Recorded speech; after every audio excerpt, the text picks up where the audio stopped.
Happy Wednesday, Georgian Bay. Welcome to this week's episode of The Scoop, your backstage pass to the people, stories, and conversations shaping our community. I'm Katerina, Kova, and I'm so excited to introduce the incredible guests we have lined up for you today. But first, let's say hello to my fabulous co-hosts, Janene and Nadia. Hi. Hello, darlings. Hi, we missed you. Yeah, we missed you. I miss yours too. Tripsing around Japan. Yes. Yes, It's a remarkable time. Say something. Say something. Konnichiwa. Arigatou gozaimasu. I got nothing. Yeah, that's okay. It's a pretty complicated language, but Yeah. it's okay.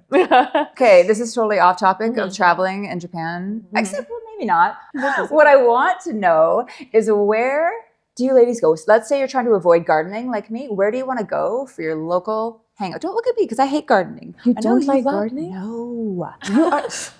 I should come over to your house and use your garden. You can come over any day and Okay. Yeah. garden for me. I want to know where your local hangout is. What do you like about a local hangout? I like to feel like Norm from Cheers, like the female version. You know? Where everybody knows your name. Everybody knows your name. But honestly, I don't know this. we just aged ourselves, Janene. Sorry. I wish I could join in, but I have no idea what they're singing. What is wrong with you? Oh my gosh. Anywho, no, but seriously, definitely vibes, atmosphere, food, great service. And if there's a patio, did I mention food? Yes. Great food. Because none of that means anything if the food isn't good. Okay? We need amazing food. Yeah? Right. Katerina? For me, it's cocktails and atmosphere. So I'm a very visual person, so I need to have beautiful visuals and cocktails. Like these beautiful ones. my goodness, Anything I that just know. makes me very happy. I like a place where I can go even if I'm by myself and walk in and feel comfortable. Because I don't always have, a person to go out with. And Right. sometimes if you want to go out. So for me, it would be like the staff. Because if I can walk Yeah. into a place and I know someone there, then I don't feel so awkward kind of being. But, I mean, it makes you feel welcomed, right? yeah. Great food, great cocktails, great places. So just like a small list. Yeah. Collingwood has all that. But while we're on the topic of local hangouts, today we are on location at Lowdown, which is a cozy cocktail and snack bar tucked away in downtown Collingwood. Known for its playful menu, warm atmosphere, and regular entertainment nights, Lowdown has become one of the hottest go-to spots in town. Today we're chatting with one of the founders, Cassie MacKell. Cassie! Morning, Cassie. Thank you so much for being here. And have a drink here. So they said this is edible, this flower? It technically is. Wow. Put it in your mouth. Just go for it. No one ever does. It's so beautiful. That's why. Gardening, right? Oh, I like it in my hair. That's what they totally are. Oh my gosh, what are these cocktails, mocktails? We'll start over here. So that's our Lumette and tonic. So it is a non-alcoholic gin with our house-made hibiscus and lime tonic. And then next we have the Imperial Buck. So this is pineapple, ginger beer, lime. When I come, this is what I always get. This Yeah. is like my go-to. Yeah. Yeah, sharing. So it's nice. This is the Blueprint. So it's a blueberry shrub, a non-alcoholic rum, soda, and mint. So kind of mojito vibes. And then our most popular cocktail on our menu is the Hotel Lobby. Typically it has tequila in it, but we've done a non-alcoholic version, which we can do with most of our cocktails too. Oh, that's amazing. Oh my gosh. Everyone. Amazing. So there will be no slurring in this interview. So why don't we start with your story? What inspired you to open Lowdown and how did all of this come to be? Yes, so I'm born and raised in Collingwood and have been working in the restaurant industry for, I guess, over 15 years now. Worked in some amazing places, Oliver Bonacini up at Blue Mountain, Azura, back when that was open in Collingwood. And I ended up helping open up Bent Taco years ago with a great team. Oh, cool. Yeah. And I would say that's kind of when my passion for bartending really kicked off. Each week I would do a different cocktail special and I would have people who would come every weekend and just be like, we want the special, we want the special. And it kind of gave me a lot of freedom to really try new things, find out what works in this community and what doesn't. And so I was really enjoying that. And then also my husband's in the restaurant industry. And so a lot of times on our days off, we would end up going to Toronto to eat and drink. And eventually I was like, well, there's some places in Toronto that really inspire me that I think would do really well in Collingwood. So I got a little bit of encouragement from some other people who are in the industry, who were bartenders who turned that passion into an ownership project and opened what they wanted to work at. And so I just, in 2018, I was like, I'm going to start this. And I wrote the business plan. And then in 2019, we opened. And when I say we, I mean myself and Jeff Beltran. So I came up with the concept. And I knew I wanted a business partner that was the chef, because that's not my forte, the cooking. I can do the drinks, but I don't cook. And I was thinking, I couldn't think of anyone for a while. And I was like, am I going to have to, import someone from another city in Ontario? I'm going to have to find someone and start a business. Like, how am I going to do this? And I was asleep one night and literally had the 3 a.m., sat up in bed. I was like, Jeff, oh my God. So he at the time worked at another restaurant. But I knew he was capable of cooking this style of food that I was wanting at the restaurant. And so I texted him and said, let's go for a beer. Literally like 2 sips into the beer, I said, this is the idea. This is the vision. And he was like, I'm in. Wow.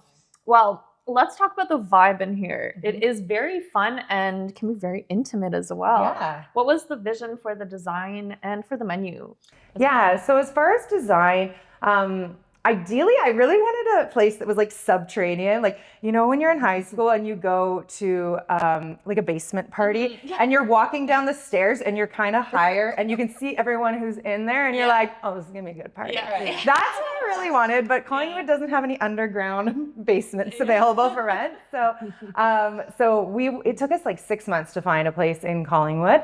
But when we walked in here, we were like, this is it. Just a block off of here, Ontario. So it's a little bit more intimate and not as much traffic. It was a small space and we were like, we can make this work.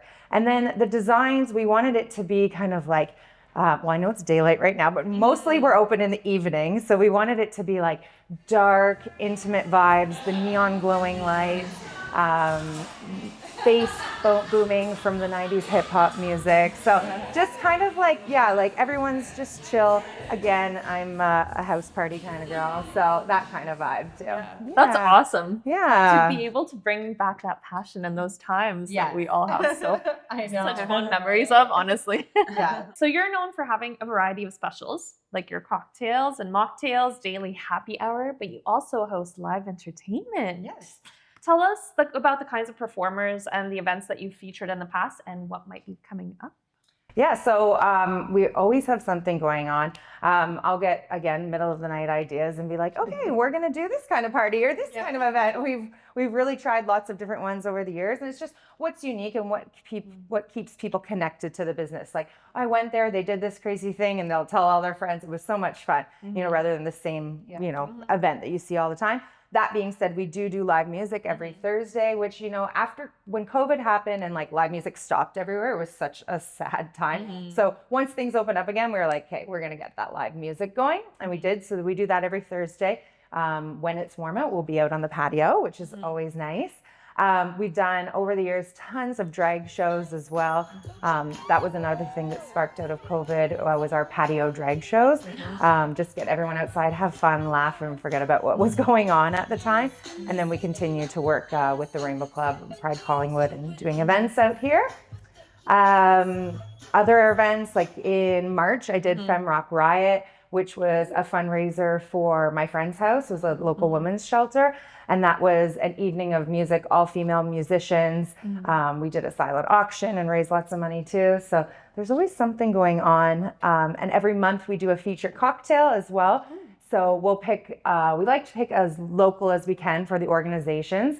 And then what we'll do is create a cocktail that kind of is inspired by that. And then we will donate $1 from everyone's soul to that charity of the month. So it's really fun because myself and the other bartenders all take turns in creating those. So it gets us all a chance to say, this organization is special to me because of this. And I want to create this cocktail because I'm inspired because of that. And then it works together. And we have a lot of people who stay tuned for the first of every month who say, oh, what's the cocktail this month? And they want to come and try. So it's fun. And it makes us feel like, we're leading in the community in a positive way. And it's just something as easy as, giving $1 here. And then I know other businesses that have said, I'm going to do that too. So I love to lead by example in that sense. That's really awesome. Do you ever repeat a cocktail? Yes, we have. Sometimes there's such a big hit. Fan favorites. Yeah, sometimes we have such a big fit that either like we might bring it back, say it was like the October of one year, we might bring it back October again the next year. Or we've even put some that were like, this has to go on the menu because we had so many people be like, this is the best thing I've ever had. So, and that's fun. And it's good. Like we've been open almost 6 years now. So it's good. I know, it's wild. So it's good to bring back like old favorites and, you know, revisit some, and then still with us creating new ones as well. Yeah. Any events for the summer that people can look forward to? Yeah. So as I mentioned, we are a really big partner with COLLINGWOOD Pride and the Rainbow Club. So entirety of Simcoe Street here will be shut down. Main stage is going to be happening Friday, July 11th and 12th. So that's going to be our biggest one for the summer that we'll be partnering with as much as possible. And then our live music every Thursday. I've got a couple events up our sleeve right now that we're thinking about, like a long table dinner with a partner. There might be like a Jello shot competition coming. Erin looking at you. Oh, there. Erin's ready. So yeah, there's some things I'm working on. And sometimes I get these ideas and I just have a list on my phone. I'm like, that's awesome. How can I make this actually? You know what we need to do is come here and play spin the bottle. But it's fun. It's it's great because you like see everybody wants to. Everybody loves being brought back into those moments. So running a business like this can be both rewarding and intense, I'm sure. Have there been surprises or lessons that you've learned since opening 6 years ago? Yeah, I mean, I think the biggest thing is just that I've quickly became so grateful for the community and Collingwood specifically. We opened in 2019, 6 months before the pandemic started, and I was like, this is the scariest thing ever. I just invested all this money. What are we gonna do? And then it was like the community just came out full force, supported us with takeout, and then when we reopened, supported us coming in. So we could not have been here without all that support. And it's just like, it just goes to show that how much this community supports like entrepreneurs and local businesses. And I'm so grateful for that. And then just like meeting really cool people along the way that you never would come across. So it's working in the restaurant industry. Yes, it's challenging, but it's also super rewarding in that sense. So Cassie, thank you so much for having us here today. Okay, now ladies, who's ready for a cocktail? Yes, thank you. Cheers for having me.